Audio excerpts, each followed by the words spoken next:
Well, now to a sad note, the Broadcasting Corporation is mourning the loss of Assistant General Manager of Television Production and the Parliamentary Channel, Colin Trotman Jr. Trotman passed away early this morning. His colleagues here at the corporation left shocked and saddened by his passing and the void he's left after 4 decades of dedicated service. Keishla Adderley reports.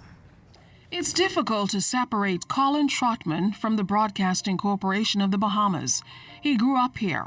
40 years of delving into every area of television and radio production, pushing himself to the limits above and beyond, as BCB General Manager Kaylisa DeVoe Isaacs recalls. Commitment over the years that he's been here, his dedication, his colleagues, persons on the outside who work with him or clients, they've respected him, and everybody for the most part, they've got good things to say about Colin. And the time he spent here at ZNS, you can call him almost any time and he's ready to go. You hear the same sentiment from those who are at Parliament, and I think that we will miss Colin. Colin's colleagues here at the corporation are stunned by his early morning passing, left only to remember his spirit and his unmatched commitment. Very rare you see him upset. He'll truly be missed. Today he was my go-to. We would argue, we would fight, but at the end of the day, Colin was the person who would deliver. Yes, all right. He would go on vacation and would not go on vacation. We used to have to rile him and say, Colin, go on vacation. But ZNS can truly say that they have missed, they have lost somebody that has always been here for this station. I remember my first stand-up with Colin, and that was at the Bahamas Bowl game. And he said, "Why are you so nervous? Why are you always tipping on your toes?" But I naturally tip on, and walk on my toes. I was like trying to explain to him.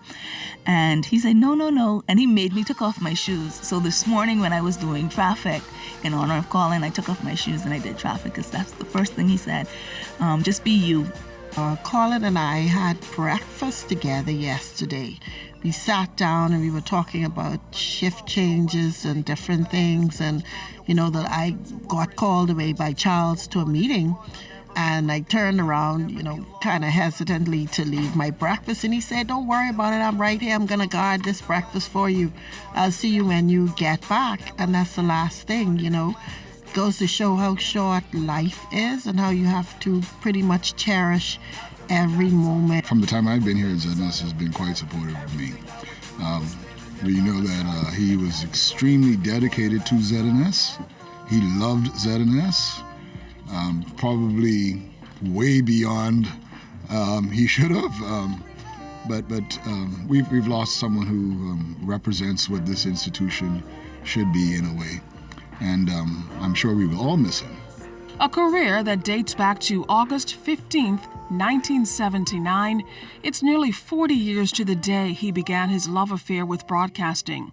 Mrs. DeVoe Isaacs says she smiles when she remembers that he was at least able to see the fruits of his labor in Grand Bahama. What I'm very proud of and pleased with is the fact that he talked about, when we did the launch the other day in Grand Bahama, he talked about television and the digital upgrade and the fact that he was there to help with some of the beginning, especially in Grand Bahama, and to know that he's been a part of the digital upgrade to its full completion. I'm very pleased and proud that he was able to take part in that, and I could not have done it without his help. Colin Trotman was 57 years old.